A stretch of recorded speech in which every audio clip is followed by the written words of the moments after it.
So great to see you again, Jake. Thanks that you came on my channel and once again, and you just came back from your trip to South Korea, your first vacation after 4 years. We've just been talking about that. Thanks for having me back, Christoph. Good to see you again. Yeah, great. Yeah, my name is Christoph Müller. I have this YouTube channel, Talk for Ukraine. It's the transatlantic bridge. So we are in the middle of a big war. Not only the war in Ukraine, it's the war of minds, of propaganda and disinformation. And so we try to fight against that. And Jake, you are one of the best YouTubers I've ever seen, and you're doing such an amazing job. Thank you very much for that, what you're doing every day. It's very high praise. Thank you so much. So today I saw your last report on Crimea, and I'd like to talk also about Crimea and about the summer offensive the Ukrainians are doing now. How do you see it? Can Russia stand? When are they finished? How do you see it, this situation on Crimea now? So concerning the drone war, I think Ukraine has come back into the international media spotlight. My views are slightly up, despite taking that 2-week hiatus. But I'm noticing just with all the other pro-Ukraine YouTube channels, there's a lot of people re-engaging because there's so much excitement and buzz about these technological breakthroughs that Ukraine has had with their short-range drones. This is the drone wall. Close to 1,000 Russian frontline soldiers are being droned every day. There's the deep strikes. These are the Ludi drones going after refineries and oil depots. But the real breakthrough, and this is just spectacular to watch, this has been going on for slightly over a month, is the mid-range drone strikes. And we just got a video of what one of these mid-range drones look like. Russians captured one that didn't detonate. And Ukraine had some kind of breakthrough in the formula of cost, distance, and payload. So I think the range of these Hornet drones are maybe 200 to 250 kilometers. And they've been covering the logistics supply lines. Defense Minister Fedorov has declared a logistics lockdown. And they're going after the highways that feed supplies to Crimea. Yes, the bridge is still technically operational, but there's a weight restriction of 1.5 tons, which is basically nothing. So no heavy trucks are driving over the Kerch Bridge. They have to go around. This is the land corridor, and it's not safe. Magyar's birds announced that they're watching this highway. They're measuring the traffic, and there's been a 70% reduction since these mid-range strikes started occurring. And Crimea is just running out of everything. They're running out of fuel. They're running out of food. The grocery stores are looking a bit thin. In addition, the Nova Kakhovka Dam was blown up 3 years ago. So Crimea has always had a clock ticking down because they're not getting fresh water anymore. They filled up their reservoirs prior to destroying the canal and blowing up the dam, but they can't sustain agriculture. They can't grow their own food on Crimea. So to the 2 million residents, whether they want to identify as Ukrainians living under occupation or they're proud Russians and they're pro-Putin or whatever, they got to leave. They got to get off the peninsula. In addition, Russian forces have to get off the peninsula because without fuel, without food, without water, things are going to get a bit bleak. And I don't want to see civilians suffer, but we've reached a point in this war where this is the only way to shock the Russian people into waking up and finally putting some opposition to their government, saying, we've got to negotiate. We've got to find a resolution and a way to make the fighting stop. But you think negotiation is a good thing, because this word negotiation is wandering around all the time. And do you really think that a dictator like Vladimir Putin can be stopped with negotiations? What kind of negotiations do you mean? I don't think Putin will ever negotiate, but Putin's not going to last forever. Whether it's a heart attack, stroke, cancer, palace coup, uprising, something. Putin is committed. Like his legacy, when Putin's been in charge of Russia for 27 years, by some accounts, he's the wealthiest man who ever lived. He has been stealing the wealth and consolidating the power for decades. And this is just a cycle that has repeated time immortal. You know, as soon as one man has complete control within his geographic boundaries, unquestioned, unchecked power, they all do the same thing. They all say, wouldn't it be great if I invaded my neighbor, stole his stuff and subjugated his people, and then my empire, my power, my reach got bigger. So Putin wants glory. He wants history to remember him as the guy who got the Russian Empire back. And he's not going to settle. He's not going to settle for just the Donbass and the land bridge to Crimea. He wants all of Ukraine. You know, these nationalists, they want Poland, they want Finland, they want Kazakhstan, they want Armenia, they want the Caucasus. So can you negotiate with Putin? And I say no. But you have to make the Russian population and especially the Russian elite so uncomfortable that they're the ones who say, we're going to negotiate, and Putin either has to accept it or Putin has to go. Yeah, but again, negotiation, what should that mean? Should that mean that they make a pause now, they make a ceasefire and they stop somehow? Or should it be that, you just mentioned it. Russia's not willing to negotiate unless they're willing to agree to a ceasefire. Like Ukraine has been offering the Russians a energy ceasefire at minimum or a complete ceasefire to do real talks. And this has been on the table for 2 years. And initially, Ukraine didn't want to do it. It's like Trump had to bully Zelensky in the first couple months of his presidency to get Ukraine to agree to a full ceasefire across the front to allow negotiations to occur. And for almost 2 years now, the Russians have been saying, no, we're going to continue prosecuting this war until we achieve our maximal objectives or demands. There's never been a peace process. There's never been a real negotiation.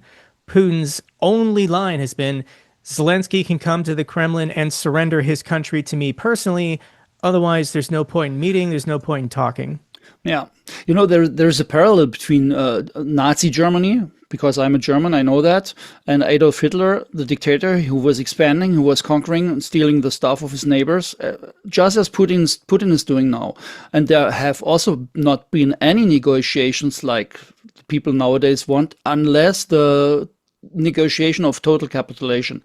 And Hitler already had given him the bullet in his bunker those days. No, it was a Tsiankali. It was not a bullet. And yeah. So I mean, this war is not going to end like World War II, because there are no forces who are going to drive to Moscow and lay siege to the city and get them to agree to complete capitulation, total surrender. That isn't how this war is going to end. There is going to be some kind of table negotiation. And Ukraine is, I think, willing to make concessions or negotiations to have the killing stop if there's real security guarantees. That's been Ukraine's position the last 5 years. Mm-hmm. We will talk to the Russians and we will agree to something, but this cannot just happen again in 6 months, 2 years, 4 years, 10 years from now. We need a lasting peace, a final resolution, and that means Ukraine has to join NATO. I'm going to make the quick argument to you, Christoph, that there's only 2 countries in the world that know how to mass produce 10 million lethal drones a year. It's Russia and Ukraine. And one of these countries wants to destroy Europe. The other country wants to join and defend Europe. So this is a no-brainer for NATO or the European Union. But yes, there has to be a ceasefire or a stop in the fighting for Ukraine to get through this process, and then we can establish the new borders, and then Russia can be dealt with. Thank you, Jake, that you put it down that clearly, because I think exactly the same. But many of our German, European compatriots don't think so like that. They obviously didn't get it yet. They think Russia cannot be defeated. Russia is so big. Russia is invincible. And the Ukrainians prove now since 5 years that Russia is to be fought. It's not invincible. Yeah. The only people who can defeat Russia are Russians. Russia defeated itself in World War I. Russia defeated itself at the collapse of the Soviet Union and the Cold War. It is corruption, and it is incompetence, and it is just they're just not very bright. Just being honest, like they have so much technological, numerical, financial superiority, and they're struggling against Ukraine. I'm not trying to discount Ukraine. Ukraine's strength is their people, and that's the reason why they've been able to hold out for 5 years. But Russia should have won this war. Every Western government, every Western military on paper looked at the matchup 5 years ago and said Ukraine isn't going to last 2 weeks. They were wrong, and the missing X factor here is Russian incompetence, Russian corruption, and Russia is going to defeat itself like it has in numerous wars in the past. And Russia shall defeat itself, but in the meanwhile, they can produce so much evil. Just now we have seen that they have attacked again in a very horrible way the capital of Ukraine. And they destroyed Pcherska Lavra, this fantastic, beautiful monastery. I've been there. It's such a beauty, and there are other monasteries, and probably the Russians are going to hit the other ones too. So how long can we allow the Russians to do that? And as you said, they have to defeat themselves. So you want to. Let's just pause for a second. I want to talk about the American propagandists like Candace Owens and Tucker Carlson going to Moscow and St. Petersburg saying, what an amazing Christian country that upholds and defends Christian values. When the number one person who cares about this monastery, this is one of the holiest sites in the Eastern Orthodox faith. Incredible. The number one person who cares about and is protecting this monastery is a Jewish man. And nobody in Russia cares that a Shahed drone or a Guran drone or whatever slammed into this monastery that's 1,000 years old. This is not just culture or architecture or faith belonging to Ukraine or the Eastern Orthodox Church. This is part of human civilization, European history, world history, and the Russians will burn it all down just to make themselves a little bit richer. And they spit out this money and they pay off these influencers like Andrew Tate, Tucker Carlson, Candace Owens, who have the audacity to say that Russia is the one defending Christian values. So it just kills me that there are people who listen to and follow these hucksters, these prostitutes who will take Russian money and just repeat the most obvious propaganda. And I just can't believe that there are people on the internet taken in by it. I don't know what else I can do aside from continue making videos and speaking the truth, defending democracy. So you got me fired up mentioning that monastery that Russia blew up. I feel the same. And it's just that the values of people are completely turned around, just like as George Orwell has said in his fantastic book, which is called 1984, and because he has written it in 1948, and he has already foreseen everything, and he knew also the Soviets and the Russian lies and the propaganda, and there was this crazy word, it's called Newspeak, and Newspeak means war is peace, freedom is slavery, ignorance is strength. Right, and so the good things are turned around. The world is turned around. The values are turned around, and I never could believe how could this happen when I read this as a freshman in school. It's freshman, I guess, 16 years old, or how do you call them in America? The seventh, sophomore, junior? 10th grade, something like that. We read this in English class, this book, and I didn't understand what did George Orwell mean by Newspeak, and it's interesting. Now I know it's exactly that what we are seeing here now. And the crazy thing is that for those people, we are the crazy ones. We are the liars.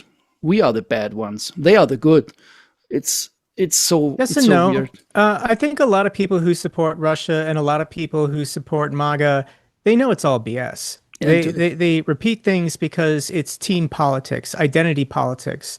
They believe, and every Trump voter that I've ever sat down and talked to intently with, they all care about something different. Like they have their own specific niche issue. But then in America, there's only two parties. There's the Democrats, the Republicans, and the Republicans they've given up on family values, Christian values, whatever. They just say, we're the lesser of the two evils. Those Democrats are killing babies and, pushing transgender ideology, and they're letting the country be flooded in with dark-skinned immigrants, and they're trying to eradicate white people. Like, they just say the most insane, crazy stuff. But Russia and MAGA do the same thing. It's called salad bar politics, where you just chuck out as many different flavors or topics or issues as you want, and then the voter comes up to the bar and just takes what they want to believe and ignores the rest. And there's this cognitive dissonance with people who support Russia or people who support Trump, in that they know they're lying. They know it's fake, but they think that's what you have to do because the other side lies. NATO lies, Macron and Obama and Biden and all these people, they're all corrupt. They're all evil liars. So it's okay for my side to do it. In fact, they have to do it in order to win this war so that I can protect or uphold the issue or whatever I care about. Like, I genuinely feel pity for these people because they're just drowning in conspiracy. They're paranoid about Tylenol giving people Down syndrome or something. Like you just toss out the craziest stuff and they're more likely to believe it. And it's all reinforced in these echo chambers on social media. And I'm just sad that I think tens of millions of people have been captured by these algorithms because they become self-perpetuating loops. Like when you like or comment on something and it's crazy, you're going to see 10, 12 more posts because you liked and commented and it's showing you similar material. And then you just fall down the rabbit hole. You become reinforced. You never want to admit you're wrong because then that hurts your pride and you become embarrassed. And they just continue down this path. But the fight continues. So to get out of this mess, there is usually no way unless you are pulled out by some other force. I don't know. Let's talk about this and think about it. What's going to happen to these people who support Russia when Russia is defeated? Like Scott Ritter, Douglas McGregor or whatever his name is, like all of these shills that have been saying Russia is invincible, Russia is the last great hope for white Christians of the world or whatever. Like when Russia loses this war and their society collapses, they're never going to admit they were wrong and that they were lying the entire time. They're going to say, well, NATO did it. NATO, sure. Sure. NATO's the one actually fighting on the front lines in Ukraine. Ukraine doesn't have this capability when that's BS. Like NATO actually deserves a lot of criticism for not doing more to help Ukraine the first 3 or 4 years of this war. They're getting serious now because Trump has put some urgency on the European continent to prevent this alliance forming between Russia and the United States. But yeah, Ukraine has to win for the sake of my democracy, for my country, as well as other countries like Germany with AFD and Reform in the UK and the Front in France. Like they're all working together. They're all on the same team. And their agenda is corruption, power, and the erosion of individual rights, individual freedoms, free press, democracy, international law.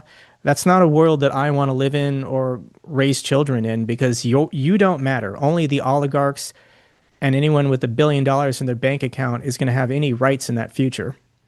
So to get out of this rabbit hole or loop, it's because this propaganda turns around the brains and washes them, and the people don't know what is good and what is bad, and everything what you just described will happen. But if the sponsor of all this evil, it's in a big way, it is Russia. If they are gone and they defeated themselves, if they collapse, then I have the hope that this horror scenario will not come true and that we got rid of it. So let's get back. People always ask me, Jake, what are you going to talk about on your YouTube channel when Russia is defeated? And I will switch to talking about U.S. politics because my democracy is struggling right now. There's serious danger of oligarchy taking hold here. But yeah, you're right. Russia has to be defeated first. They're the root evil of all of this. Putin came back into power in 2012, and he's been conducting hybrid warfare against all Western democracies because he views them all as a threat to his power. The Brexit vote, that was Putin. The environmental movement in Germany to get you to give up all of your nuclear power plants and become reliant on cheap Russian gas, that was Putin. Gerhard Schrödinger. And then the Russians interfered in the 2016 election to get Trump elected, and they did everything possible to get Trump back into power in 2024. So if we can eliminate Russia, defeat Russia, all of these propaganda cells on, all these bot accounts or whatever, these server farms in St. Petersburg, ideally they all go silent. And best case scenario, Russia liberalizes, democratizes, and then becomes an ally. That would be amazing, but I think civil war in Russia and millions of people dying is a much more likely outcome. Miracles happen from time to time, every 1,000 years or 500. So there's things happen which nobody expected. But this one, that Russia will become a democracy. Well, that's a good one. They were close. They had term limits. You know, they wrote into their constitution 2 term limits, and I guess there was a wording that they interpreted as 2 consecutive term limits, which allowed Medvedev to come in and then Putin to come right back. Yeah. If Putin had just gone away in 2008, we got Medvedev for 2 terms, he went away. We got somebody else for 2 terms, he went away. Russia today would be a very different place. We need term limits for people in power so that this scenario playing out can't happen. So due to age, Donald Trump, thanks God, is not able to make a 3rd term, I guess. But I consider this guy would also be someone, if he would be younger, he would manage to make a 3rd term, 4th term, and stay dictator in America all the time. But okay, go ahead. I didn't want to talk about Donald Trump now. I'd like to go back on Crimea and the summer offensive of the Ukrainians, because they are doing so incredibly well now. And what is your opinion on the special role of Crimea in all this game? Well, Crimea is the crown jewel of Russia's entire propaganda campaign. The ethnic Russians who were living there in peace, brotherly friendship with Mother Russia. And then there was a coup in 2014 by NATO and the evil West who wanted to oppress, Russian values and Russian speakers of the Donbass region in Crimea. So Russia succeeded. They annexed Crimea in 2014, and the international community basically accepted it. Ukraine basically accepted it. And I remember my thinking when this occurred in 2014, and I said, okay, Ukraine gets to become a real democracy free of Russian dominion.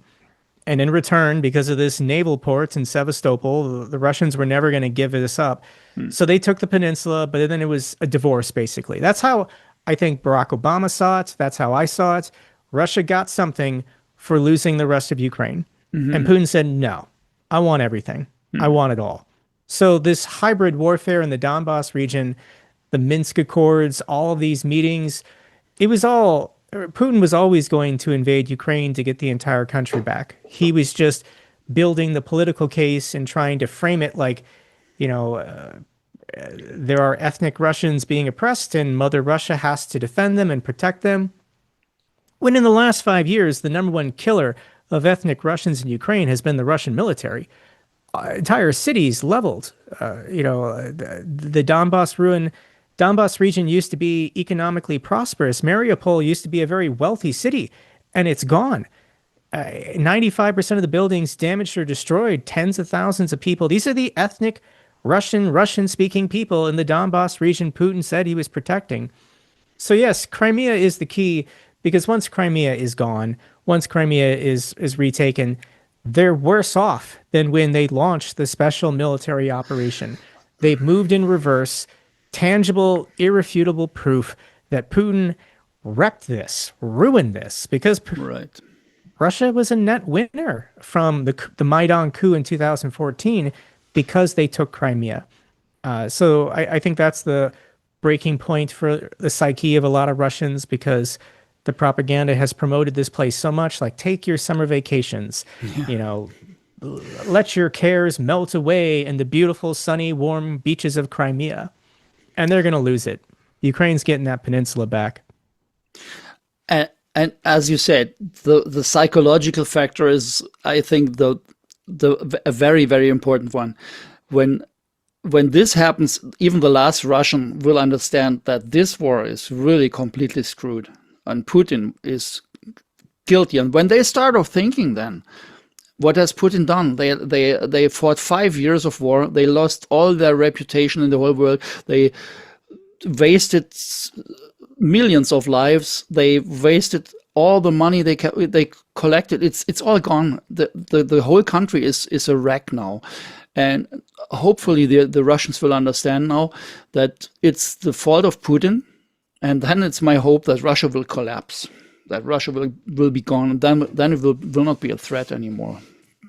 Yesterday, Zelensky said that Ukrainian intelligence intercepted or received internal Kremlin documents showing what Putin's true approval rating is. And according to internal documents in the Kremlin, it's 55%. Now, they're no longer doing public opinion polling. They're not releasing polls because Putin went from 85 to like 70 publicly. But I think 55 might be the real number, which is shocking because the people of Russia have been brainwashed for 27 years to only think Putin is their only option. I love these street interviews that you see on YouTube where, you know, whoever's filming it with the microphone has to be very careful so he doesn't get arrested. But he's walking around saying, eventually Putin has to take a rest. Eventually Putin will retire or something. Who do you think should replace him? Like, what young rising star in the United Russia Party can lead our nation after Putin? And they refuse to answer. One, they're afraid, maybe. But two, like, they've never been given a choice. They've never been given an option. Dictators hate it when there are clear successors that everyone can identify and get to know and like, because that then creates, you know, this insecurity in the dictator that he will be discarded for the younger, more capable, more charismatic version of him that is being groomed to replace. So dictators don't have successors, and Putin doesn't have one. Like, if Putin were to have a heart attack and die tomorrow, who's in charge? Like, I don't even know who the Speaker of the Duma is. Like, I don't know his face or name. Who is the vice president or prime minister of Russia? And it's not a coincidence that I don't know who these people are, because that's the way Putin wants it. Yeah. So there are some names, but it's also not young ones. Patrushev is also a very mighty figure. The KGB, it's in fact, it's the KGB, the FSB, however you call it. They are in charge. It should be somebody out of there.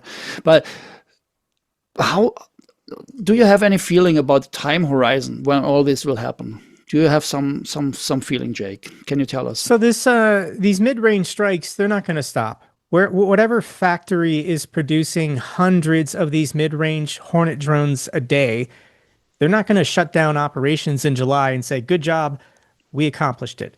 No, they're going to keep increasing supply lines and production capabilities somehow.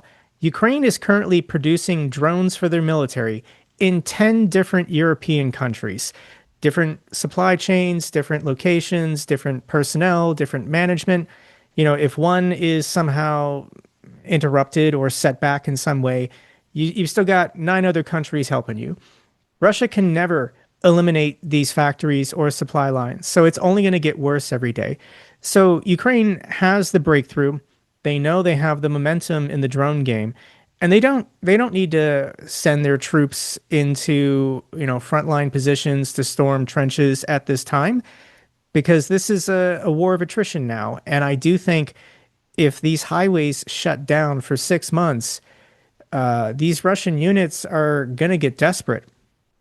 The entire frontline forces of Russia runs on generators. They need generators to charge their batteries and phones and fly their drones and use their communication equipment, maybe even cook their food. Maybe they have gas ranges or whatever. But like, it's all going away. It's all being lost. Drone netting is not going to stop this. You know, putting more armored plating on fuel tankers is not going to stop this. There's no solution that I see for the Russians under their current system and conditions. So Ukraine, I think, is going to wait.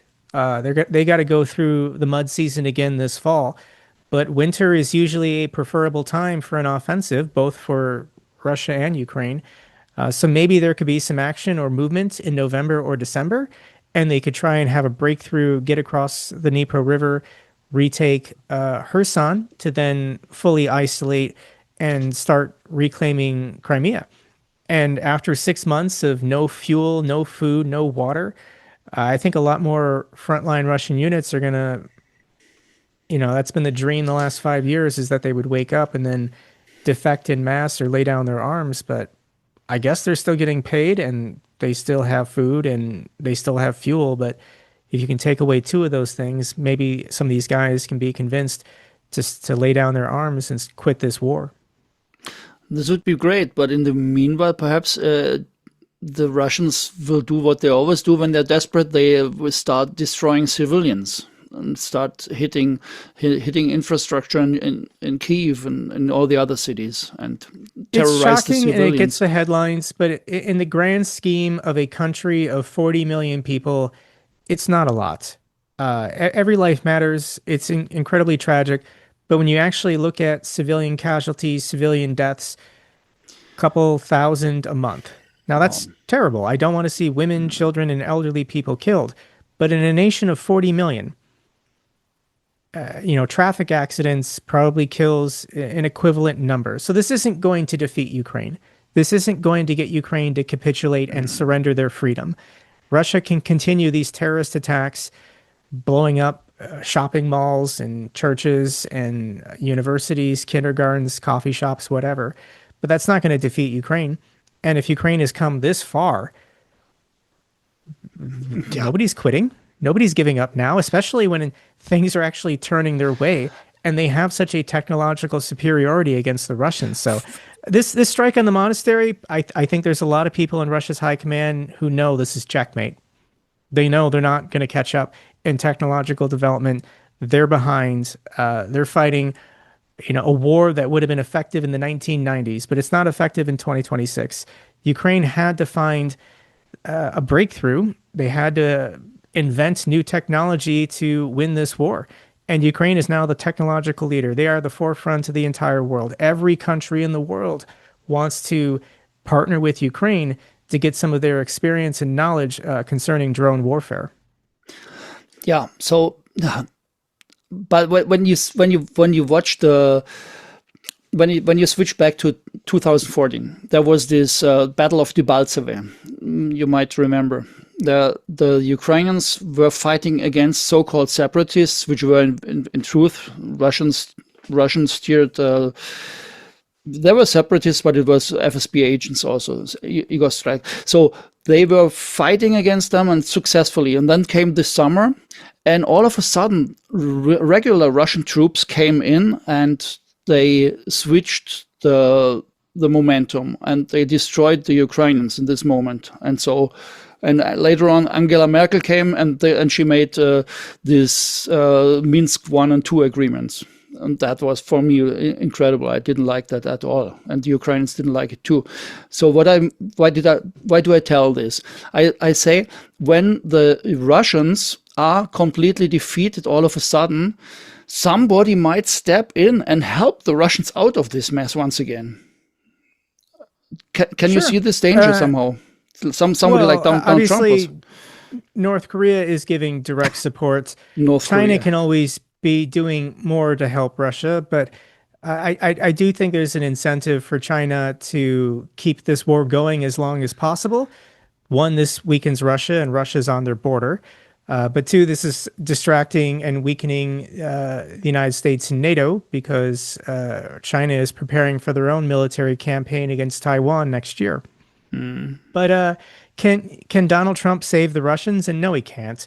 And the reason this is actually the saving grace for the United States is that Donald Trump is an idiot, and he only puts people who are also idiots in charge of anything. That's right. So is Donald Trump a fascist? Does he look to Hitler for inspiration and guidance?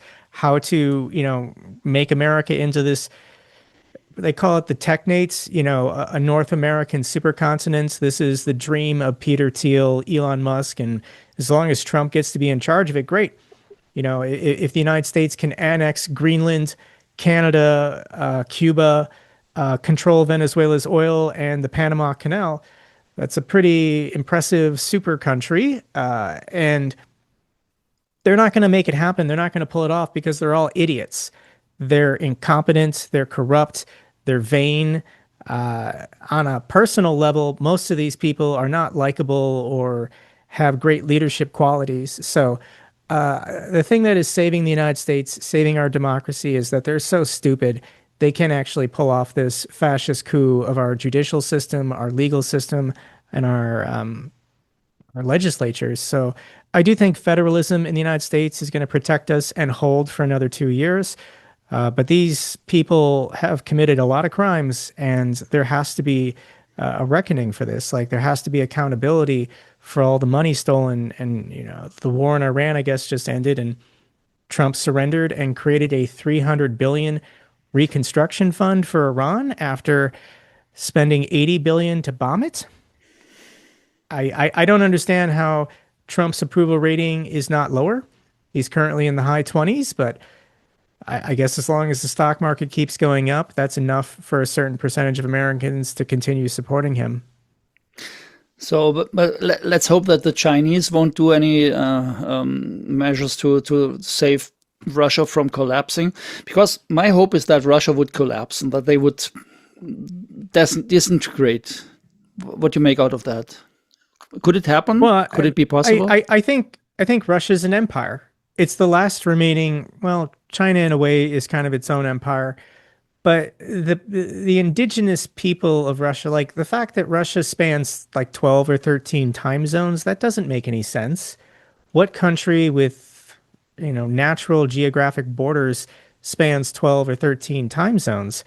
Russia never gave up the indigenous ethnic people of the Asian steppes, or, in the case of Chechnya, the Caucasus. So should Russia be broken up? And I think yes, because local government is always more responsive and accountable to the people. You see these diamond towns or these oil fields, and the people who live next to these natural resources don't have indoor plumbing.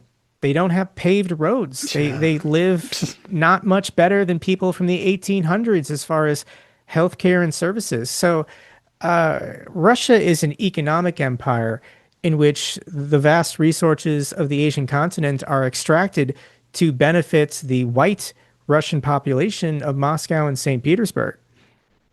Can Russia maintain itself and stay cohesive or united into the future? Great.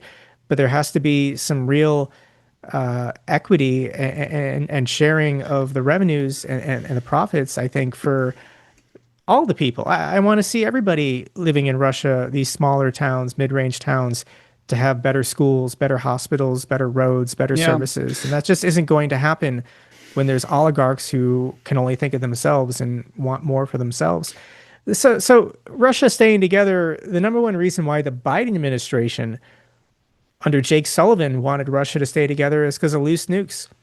The worry is there are 6,000 nuclear warheads stored and shoved and hidden all across everywhere. Like they're in mountains, they're on rail bridges, they're on tugboats, they're, have road mobiles. And if Russia falls apart, warlords and regional governors are going to start seizing these weapons, declaring themselves sovereign, and then fighting with each other over natural resources. So that's the civil war scenario in which millions of Russians will die in a nuclear engagement or conflict in which they're firing on each other. About loose nukes, it's also not so easy, I guess, to launch these kind of missiles. But you can get the material and build dirty bombs also. I mean, you're more an expert. I'm not at all an expert in this, but. Well, yes, ICBMs are difficult and complicated to field and maintain and deploy. But as far as a warhead on a Russian jet, I mean, if you have a jet and you have the matching warhead, you can launch a nuke and you can destroy a city if you want. And so this is the big fear of all the Western countries, that they don't want this to happen, that Russia disintegrates. But a dictator worse than Vladimir Putin is not possible. So everything after him would be better. Wow. Anyway, I think who is that Nazi? This was Prigozhin's second in command, Dmitry Ukhin. I think we can be objective and say Dmitry Ukhin would have been worse than Putin, but. I think Russia, the lives of the average Russian can only improve if they get rid of Putin and they just move on to whatever is next.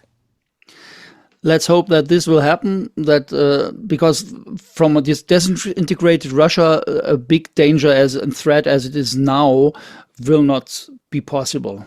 I think this is the summit of the evil, I think, and so all my hope and our hope is that Ukraine will win this war very soon, and that Europe and the West will be ready what to do next with this new situation.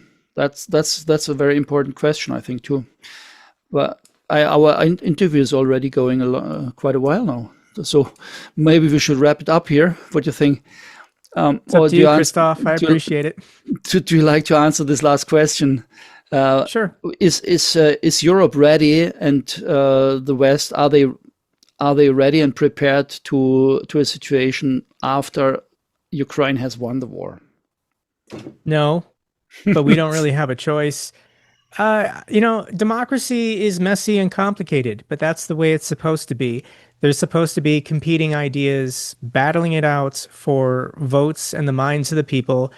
And there is this toxic allure towards autocracy and fascism, because if you have one man with one voice, with one objective, speaking for the people, then you can move really fast. Like, it's impressive how fast China builds stuff. I do think there is a certain percentage of the world that looks at the racial homogeny of North Korea and, their love for the Kim family when North Korea is a hellish dystopian place. I would much rather live in a free society that was messy and complicated than in North Korea or in Russia or in other oppressive states, dictatorships. So is Europe ready? No, but that's the thing, is that with a democracy, you can rise to the challenge once the challenge is presented. Might take an election cycle or two, but I do think in the end, the arc of history is long, but it bends towards justice. I'm never giving up, and it's so inspiring that all of the people that I've been following since the beginning of this invasion, none of them have given up. None of them have changed their minds. Like, this is a battle of will. This is a marathon. And we're just going to outrun these guys. They're going to lose. Russia is going to lose. I'm also absolutely convinced by that, for the same reasons you just mentioned. They are stupid, they are corrupt.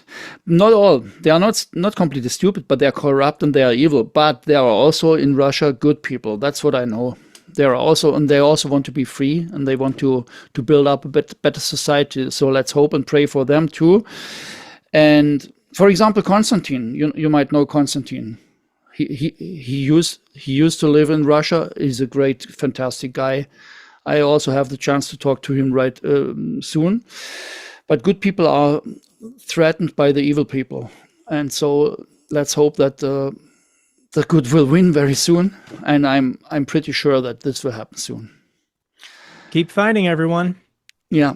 Oh, yeah. And please don't forget also to, let's make a little personal advertising. Please subscribe to this channel here.